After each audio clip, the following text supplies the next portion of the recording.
So I'm not sure if you guys saw what Elon had to say about being in the Epstein files. I'm going to read a tweet. This is directly from Elon Musk as he was replying to Gronk. I just took a huge cleansing breath. Yeah. If I actually wanted to spend time partying with young women, it would be trivial for me to do so with the help or without the help of a creepy loser like Epstein, and I would still have 99% of my mind available to think about other things, but I don't. I can get my own girls. I can do pedophilia better than you. That's basically what he's saying. That's basically what he's saying. Listen, first of all, they're not women. No. Mm-mm. They're kids. Mm-hmm. No. All right, let's kill that right now. Okay, anything dealing with Jeffrey Epstein is dealing with children. Children. Yep.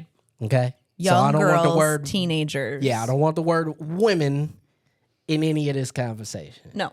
So You don't have to tell us twice. Response. Yes. I think to Julie's point, yes, he can do pedophilia all by himself. And it's like a big, dick measuring contest of how many teenagers that he can get. And he's just kind of sad because nobody wants to hang out with him. That's the funny part. Like, none of the story is funny. This is the one part that gives me a ha-ha.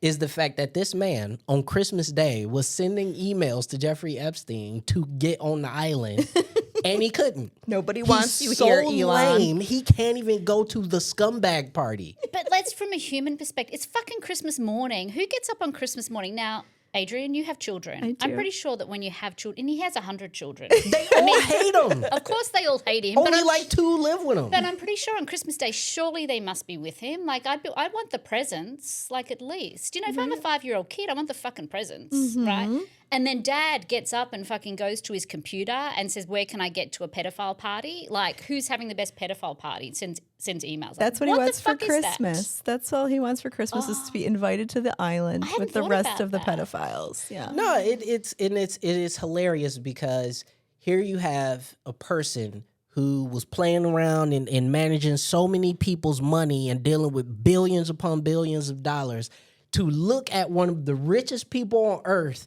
and says, I don't even want to blackmail you, dog. I'm not going to turn you into the CIA. I don't even want to turn you into an asset. You are so lame and weird that you can't come to Weirdo Central. Yeah.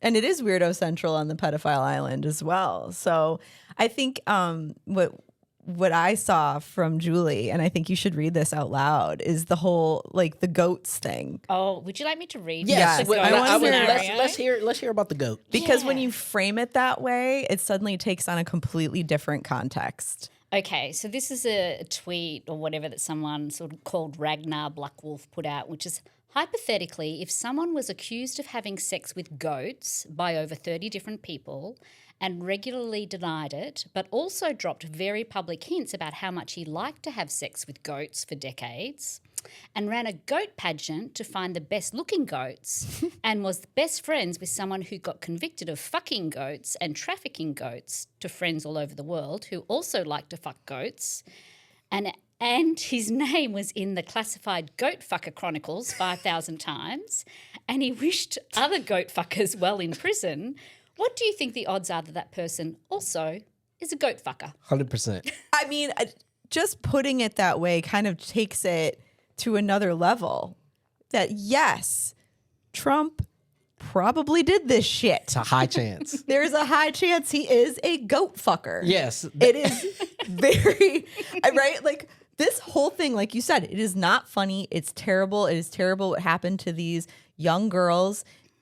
But that kind of helps a little bit, yeah. like put it into perspective. Like if he's hanging out with other goat fuckers and he's doing pageants with hot goats, hot young goats, yeah. Like wasn't it like Miss Teen USA? Oh, yeah, he had the Miss USA pageant for a while, but that also included the Miss Teen USA pageant.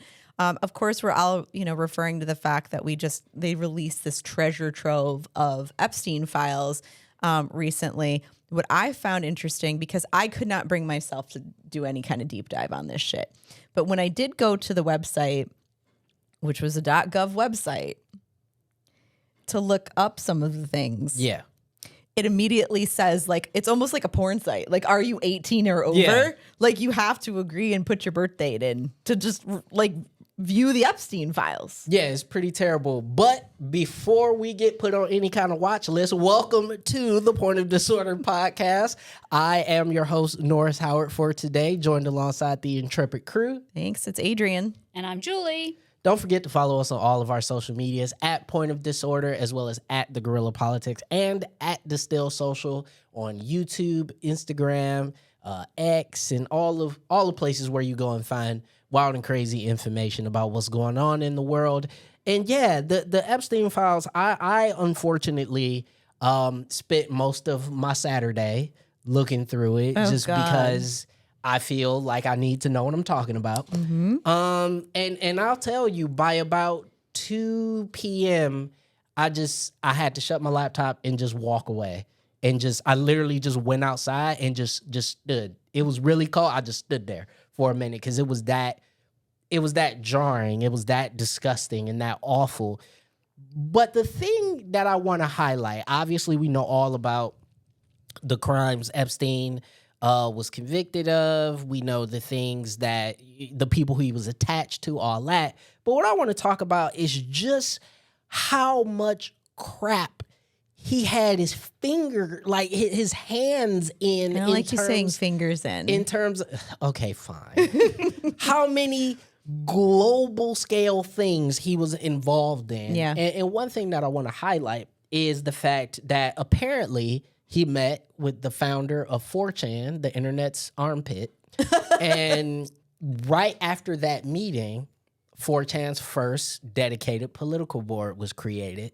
And that became the birthplace of every right-wing conspiracy theory for the past decade. Oh gosh. So are you like suggesting that Jeffrey Epstein was like helped birth this crazy place of I mean, when you look tinfoil hat wearers? When you look at Gamergate, you look at Pizzagate, you look at QAnon, you look at all that stuff, all of those things are happening within the files. I was going to say, it feels like they're all true. Like after all those years of us talking about QAnon being, batshit crazy, the Pizzagate stuff, it's like, holy fuck.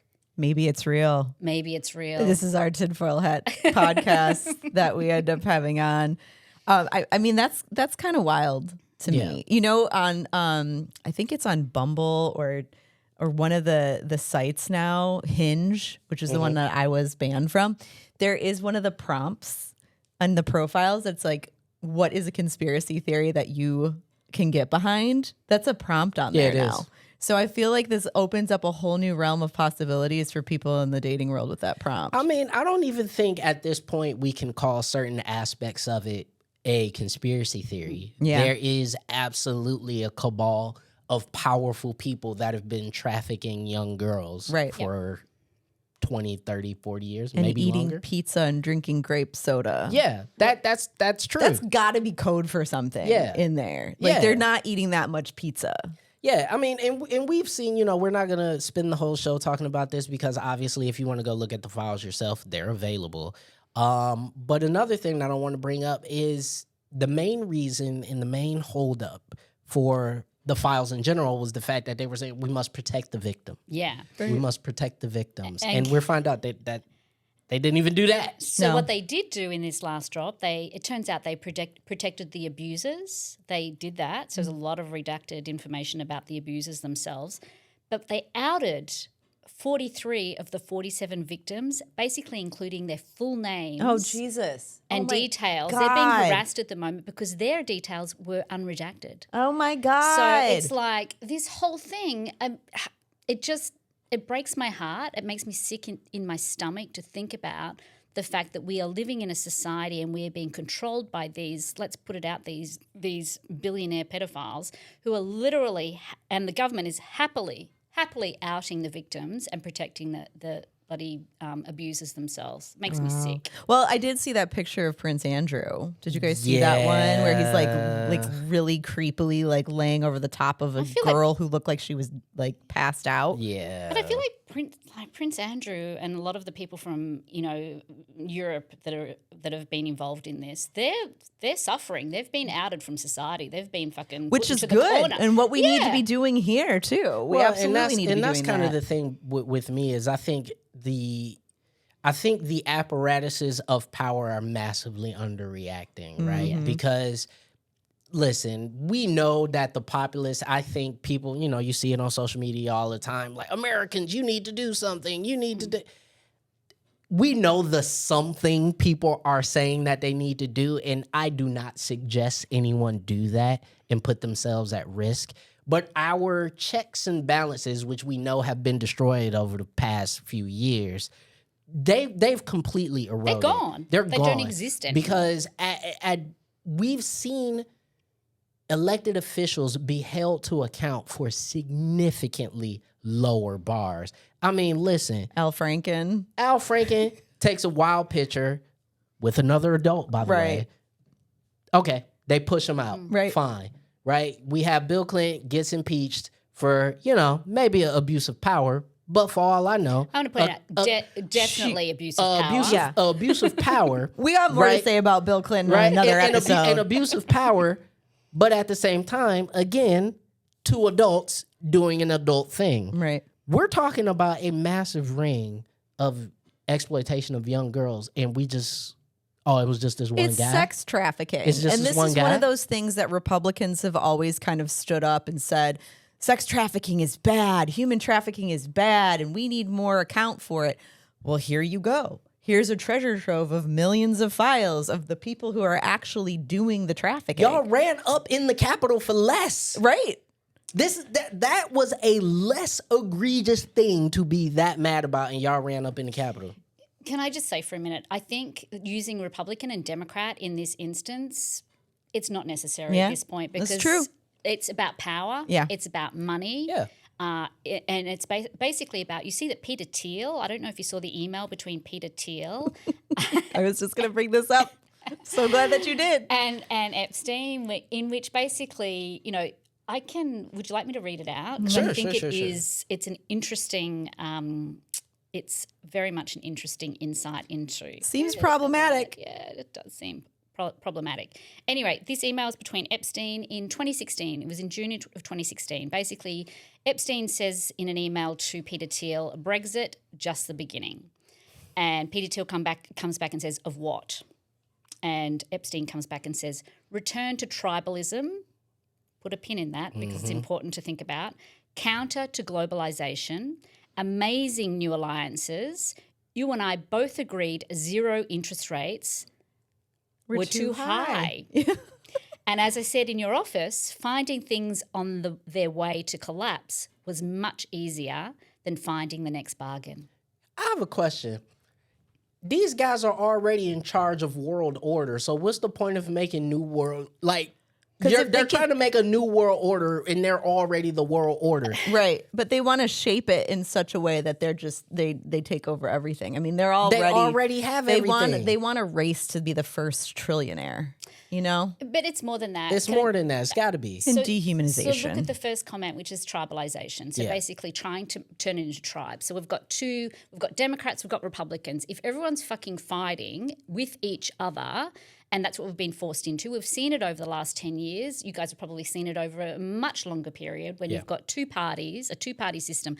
They're fighting with each other whilst we're all fighting over fucking scraps, which I've said for years, like we don't have access to good healthcare, education, et cetera, while we're fighting over scraps, we are not looking up and seeing that we are all part of a fucking puppet show. These people can get away with whatever they like. Now, if we take a moment, if we actually had access to healthcare, good education, and had more income equality, then we would actually have the opportunity to be able to look up and say, this is fucked. Yeah. We can't have a group of fucking billionaire pedophiles running this country and not, running this world. And not have to choose between, do I eat, do I pay my rent, do I feed my kids Every week. Or fight the power. Right. Well, that's on purpose, right? Exactly. Burnout is on purpose. Yeah. It's exactly why it exists is to keep you in your place and to not fight back. I just want to apologize to my mother really quickly because she said years ago, she's like, there is a cabal. There is a group of powerful people and they're very wealthy and they're keeping their thumb on all of us. And I was like, oh, Mom, whatever, conspiracy theories. No, I'm sorry, Mom. I'm going to apologize to you right now because you've been calling it for years. You've been saying it for years. Listen, I hear my dad's voice in my head as I was reading the files and going through this where he's just like, you know what this is it. You know what this is about. Some big global event will happen and he'll say, you know what this is about. And that's all he would say to me. And it would force me to have to just like go read voraciously and come back. We never went to the moon. And come back and come. No, he does believe we went to the moon. But one last thing I want to say about the files that has hit the mainstream is this story about Bill and Melinda Gates. Yeah. That has been a really culturally, I think, telling moment. Because this is really the first high-profile woman that we've seen come out, sit down, have a podcast interview. She has also been victimized by this situation. So, like, her ex-husband's garbage. Yeah. So she was on a podcast just this week, and it was what I found. There's a couple of things we need to remember here. First of all, this is a woman that clearly loved her husband, had a great marriage to a certain point. So we have to recognize that. The second point is that she herself is a very wealthy woman. She could just literally say, fuck this. I don't need to make a comment. I'm just going to leave this and go on and, do my foundations and do the shit that I need to do to make me feel good. Right. But she came out in this podcast basically saying, no, this is fucked. These people all need to be held to account. Mm-hmm. This is terrible. And when asked about, there was obviously part of this last drop of the files included the fact that Bill Gates, had actually contracted the clap. And taken he had the cooties. had cooties, taken antibiotics whilst he was still married to Melinda. And basically he said in an email that he had actually was going to try and nefariously get antibiotics to his wife, to Melinda. So she wouldn't know that he had the clap and he was probably giving it to her. Exactly. So she's now aware of all of this. Now she claims that she didn't know that before, but she's now aware of that. And her response was, I feel terrible for these young women. So she's like, that's a really hard thing to do. These girls, these children, now that are women, they're now women. They're now women, right? Yeah. So her response is in all of this, like I said, she could just ignore it all and just go on with her life, but she has taken the moment to basically go, no, this is fucked. These people need to be held to account, and the people that are the biggest victim here, not me, it's the girls and those that are young women that are now having to suffer and deal with all of this. Yeah, I have to say, there's a couple things that come up for me here. One, first of all, who's communicating over fucking email? This much. This is almost as bad as the Telegram shit that was happening. At least that's sort of protected, but they invited a journalist into that conversation. But when you feel you're untouchable, you get sloppy you get super, super sloppy, sloppy getting chlamydia out there, right? That to me that's fucking crazy. But good on Melinda Gates for saying something. I also wonder how much of the foundational work that they're doing, was he really that invested in? Was it really just a good PR strategy for him at the end of the day? Because he's off doing nefarious shit with teenage girls.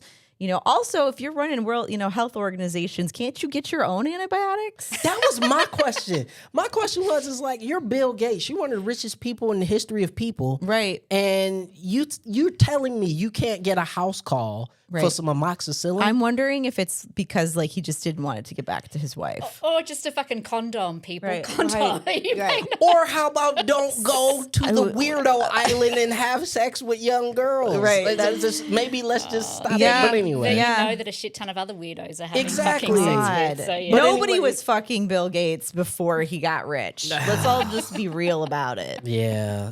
Anyway, Julie, I want you to lead us into this because obviously we got a lot of things happening in Congress with ICE as well. So what's happening there? So I woke up Well, I wake up every morning at 3 a.m. because that's what I do nowadays. I got but up at 4 yesterday. Did you? I An did. hour sleeping. I Well got done. an hour, Congratulations. yeah. High five. Well done to you, Adrian.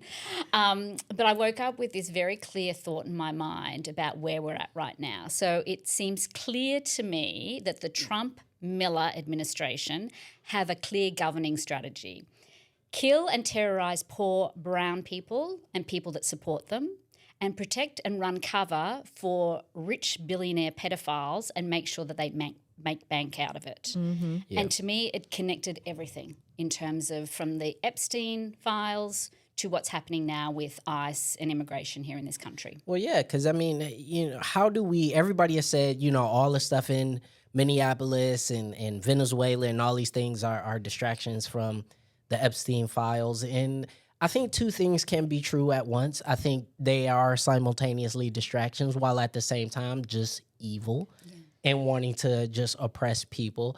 And I think it's really important that we talk about kind of not just the ICE funding bill, because right now this last vote was only to end the partial shutdown, and they've kicked the can down the road once again, and ICE is only funded till February 13th.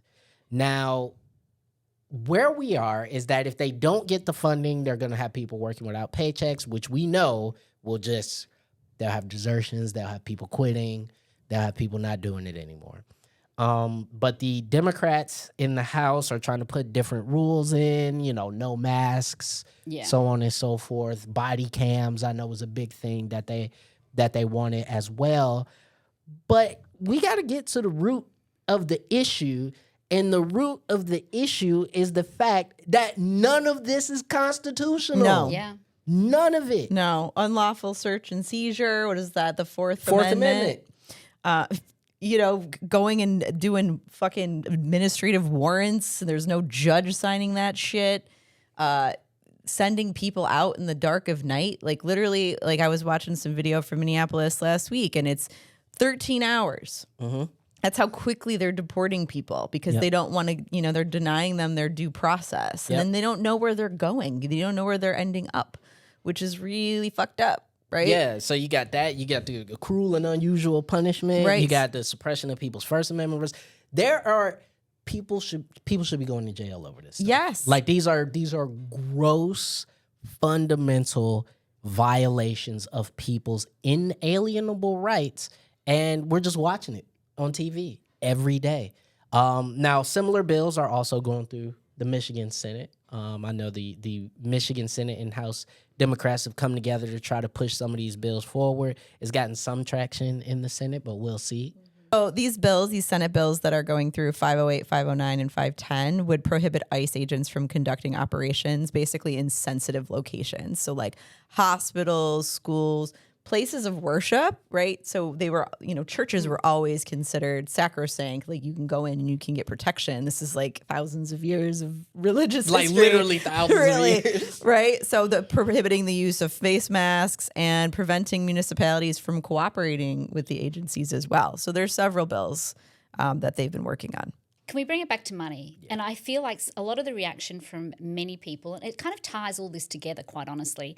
There is so much money being made by incarcerating immigrants, children in basically privately owned detention centres, and all of the suppliers to these privately owned prisons and detention centres, that they are just addicted to the money. So I constantly have to pull myself back from thinking this doesn't make sense, it's inhumane, it's not constitutional. And remember, once again, it's a shit ton of people making a shit ton of money out of this. It's total profits. It all comes back down to profits. And I would also say that, speaking of that, right now ICE is looking to open another detention center right here in Romulus. Yeah, they've been trying to buy a warehouse for it. Yeah, there was original reports of one potentially in Highland Park. It's sounding like they're kind of stepping away from that one. Yeah, I don't think they're doing that now. And now the one in Romulus seems like much more of a reality. It's right by the airport. Right by the airport. Yeah.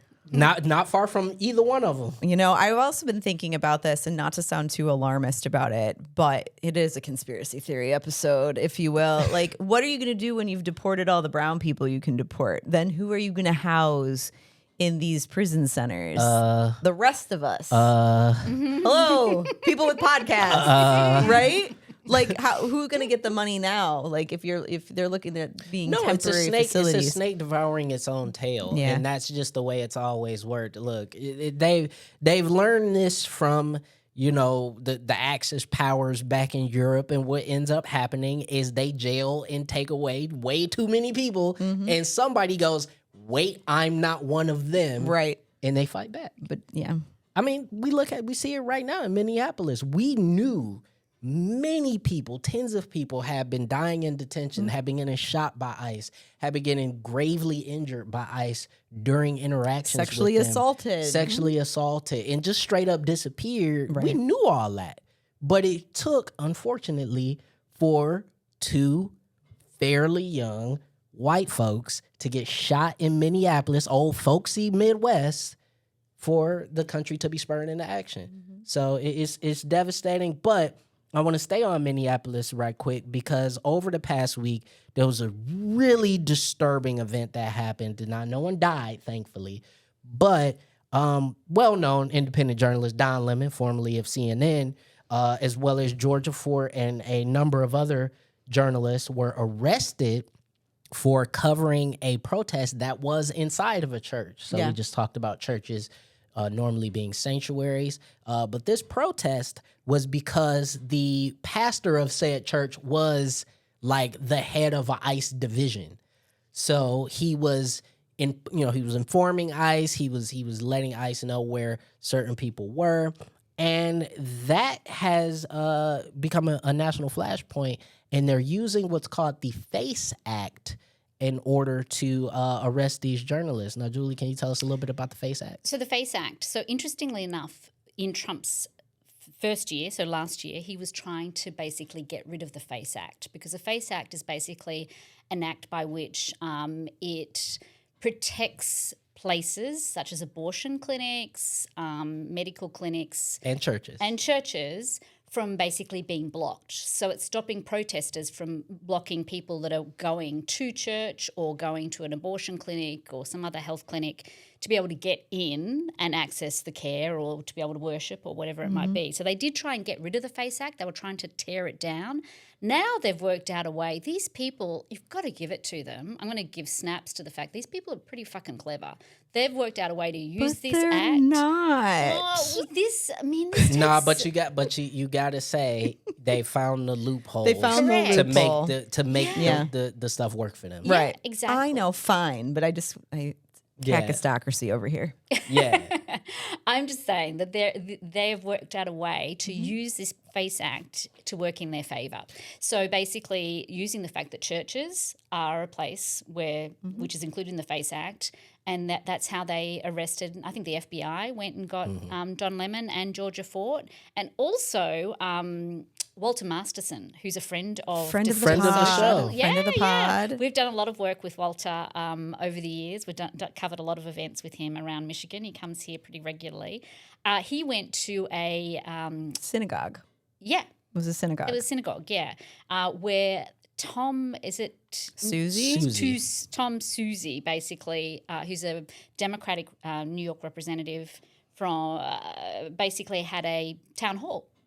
And Susie was one of the Democrats that actually voted to fund ICE at the very beginning. So he's part of that. So Walter and a number of other people that are well known in the influencers on the left basically went there and were protesting and basically asking questions, just throwing shade and shit at this guy. Walter was just naming the names of the people who have died at the hands of ICE. Yeah, but there was a number of them, Yeah. and they all literally had their own, when you go into these sorts of things and you want to disrupt, they were being disruptive, right?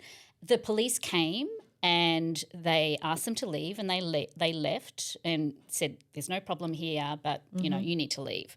Then, all of a sudden now, they're being hit with the FACE Act as well. Yeah, the feds are on them. So, essentially immigrants who are seeking sanctuary can't go to churches or mosques or synagogues, but we can protect our reps there. So a whole bunch of reps are now going to be having town halls and churches, I bet you any money. Exactly. That's exactly the point. So now you're going to see every every one of them are going to do them in churches. Yeah, and I think the devastating part here as well is not only are they have them in churches for that extra layer of quote unquote protection, but it's one thing to arrest the protesters who were there because you might be able to have something going on with the SAVE Act, but the journalists who are not part of the protest, No, they're just there to report and cover the fact that somebody was doing this.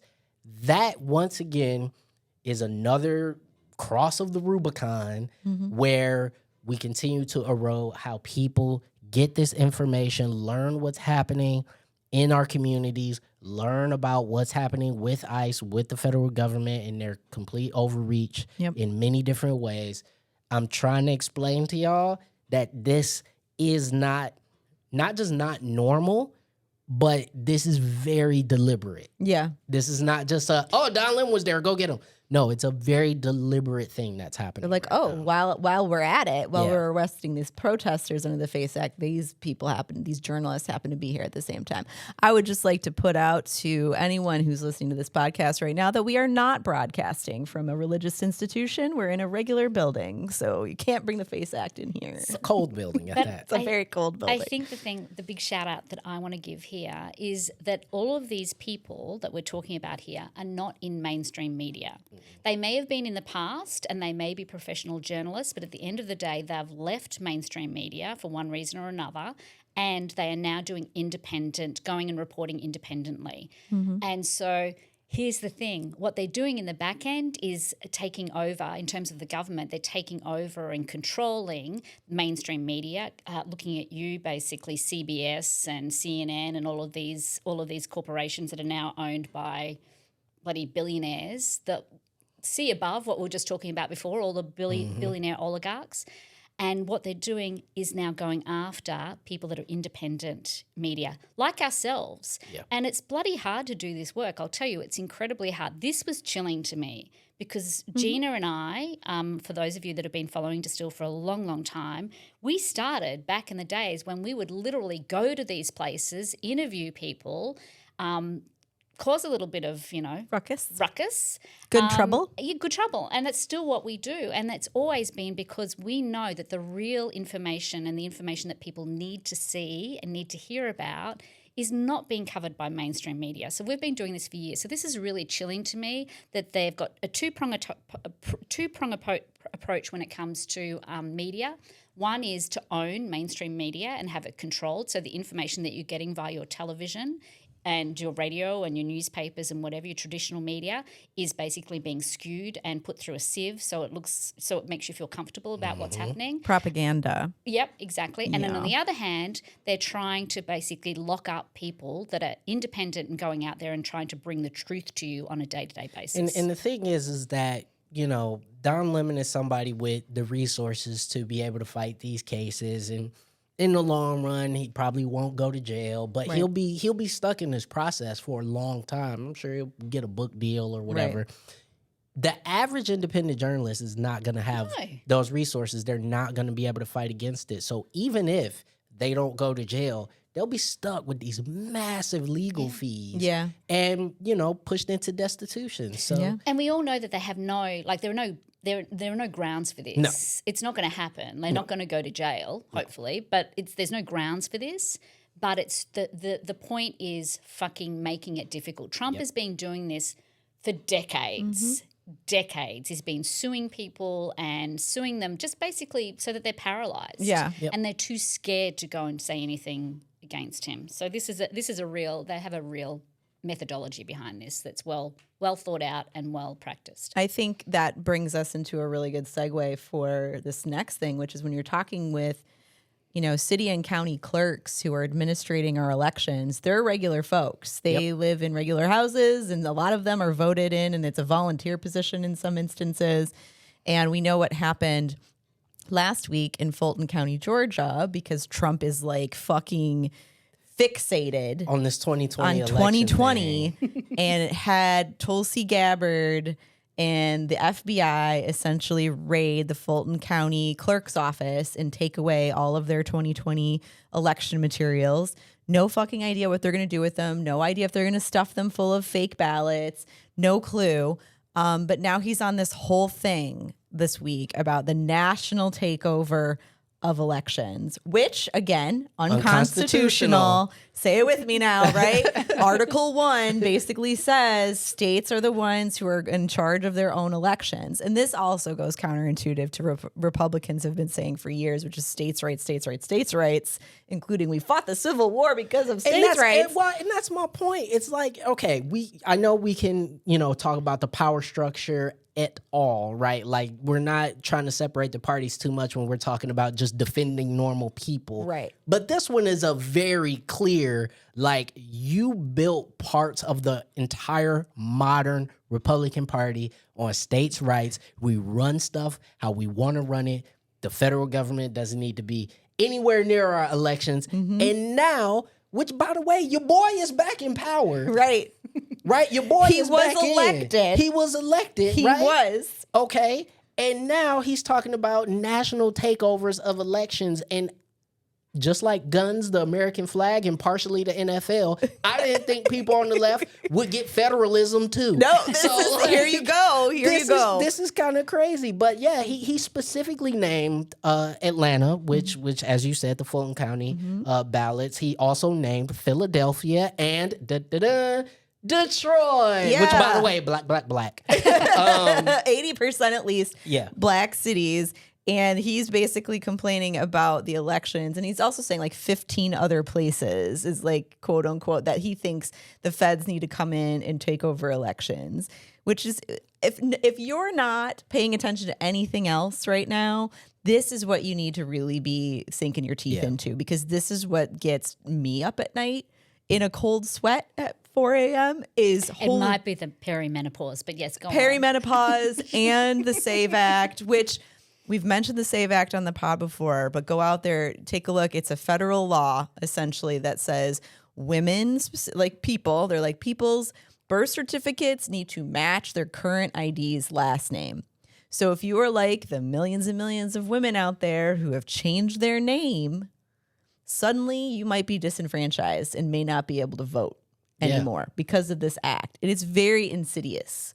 It's very insidious. They're doing all kinds of things around the country to try to make it harder for people to vote in general. So my input here is it's fucked. But on top of that, Great. we've got to remember when when you're giving people nothing, all you're doing is fucking making people scared and mad. Eggs are not dropping in price. I just want to go back to the Epstein files are looking pretty bloody like we're like I said, goat fuckers.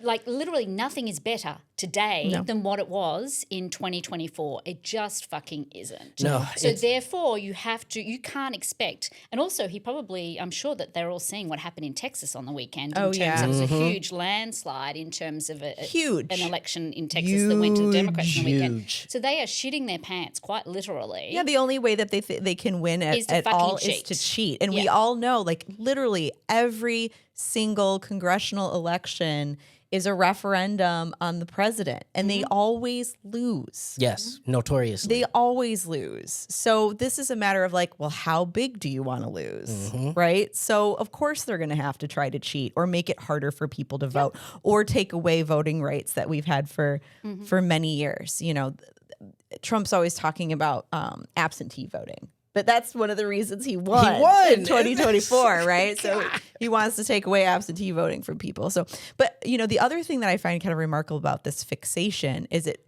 really, you start to think, and both my grandparents suffered from Alzheimer's dementia, and they would fixate on things. There were things that they would bring up and they would fixate on. And I look at this man and I'm just like, he fucking nuts. He's got some senile situation going on and he can't let it go. I think there's that, but I think also it was the first time in his life he had to reckon with the fact that, no, you just got your ass whooped. Yeah. Like, you just lost flat out. There's no way about it. And him in his mind, he cannot fathom in any reality. No one that has he ever could told lose. him no. Exactly. Right. And he was not cuddled enough when he was a baby, and no one fucking told him no. Yeah. That's exactly what it is. No one's ever said, hey, no, bro, like you fucked up. Yeah. Sorry. So, it is what it is. But to my favorite thing that's keeping me sane, sports. Sports. And, I will say this. We know it's a Super Bowl weekend. It's coming up, and it's going to be really exciting for a lot of people, including Benito, Bad Bunny. We love him. But apparently, Turning Point is having their own State of the Union response to the Super Bowl, and they're going to have an alternate Super Bowl halftime show, now making the one Sunday we have left to be together. They're trying to split Divide that us. too. Hold on. That is the division. Hold up. Who's going to be in this halftime Kid show? fucking Rock. Okay. No! I need you all to stop. It's called the All-American Halftime Show. It's being promoted as a celebration of faith, family, and freedom. Bad Bunny's American. He's American. Epstein files, people. Faith, family, freedom. What the fuck are we talking So about basically, here? they want a white Super Bowl. Yes. But while most of the players are black. Yes. Okay. And the entire halftime show will probably be in Spanish. That's. Well, he's also been told not to be political at halftime. I Bad mean, they Bunny has always been tell put them out not there. to be Existence political. is political. I know, Right. This is what. Okay. I'm gonna get on my horse for 1 second. Okay. This is the type of thing I be trying to tell y'all on this show all the time. Bad Bunny is somebody who cannot not be political. Yeah, I mean, remember The fact- Kendrick Lamar last year? But not even just that, but it's the fact that Bad Bunny exists in this time and will perform at this show. It does not matter if he goes up there and says rubber baby buggy bumpers.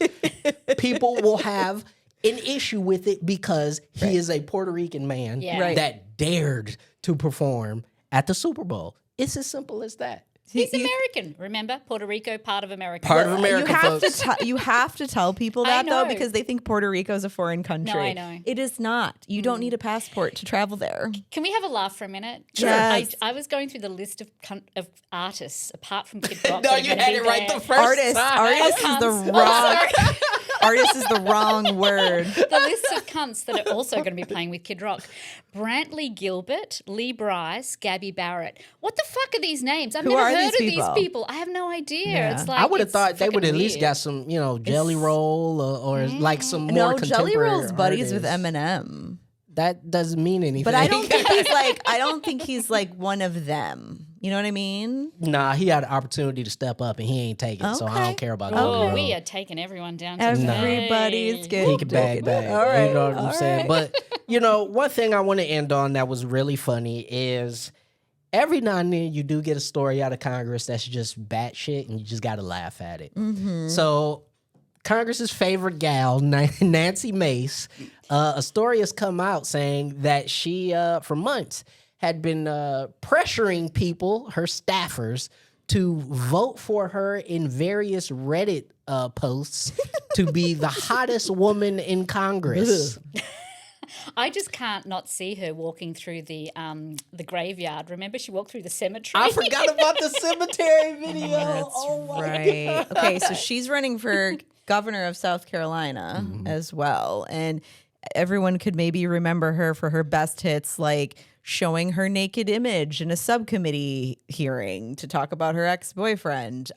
She's also used her staffers to clean her house and her Airbnbs as well. She batshit. You know what? Is she just like a severe pick-me?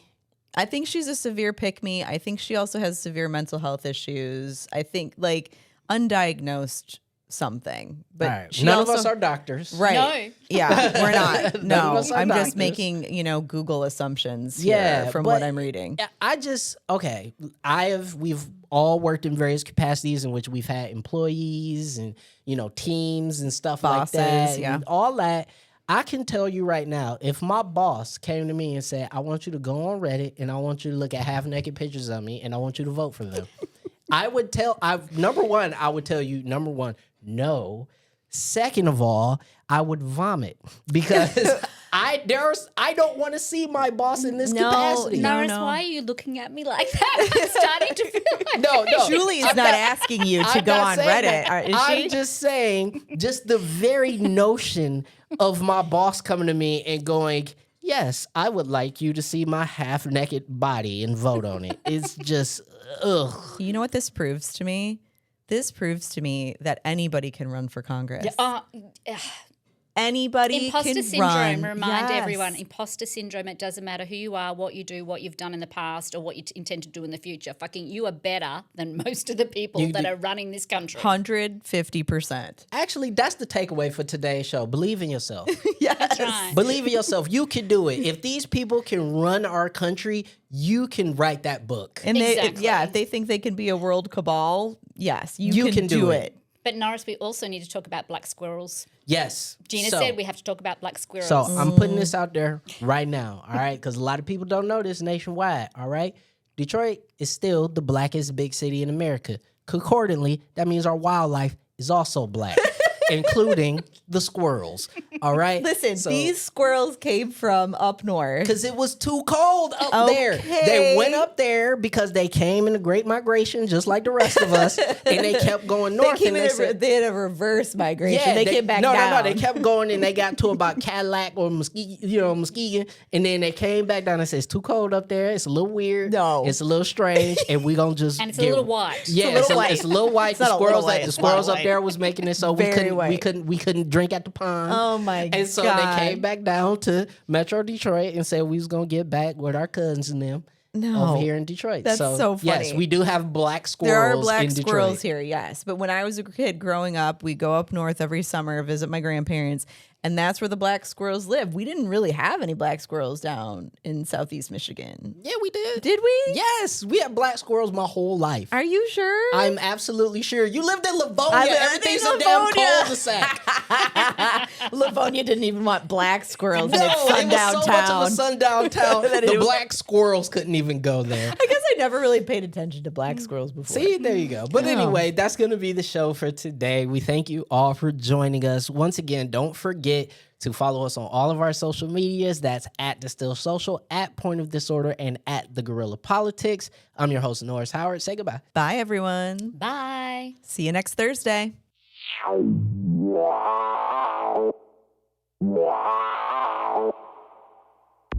And that's a wrap on today's episode of Point of Disorder. We'd like to extend a huge thank you to everyone who listened today. And if you like us, give us a like, a subscribe, or a review on any place you get your podcasts. And don't forget to follow us on social media at Distill Social and at The Guerrilla Politic. This is the Point of Disorder podcast, signing off. Stay sharp, stay progressive, and above all, stay tuned.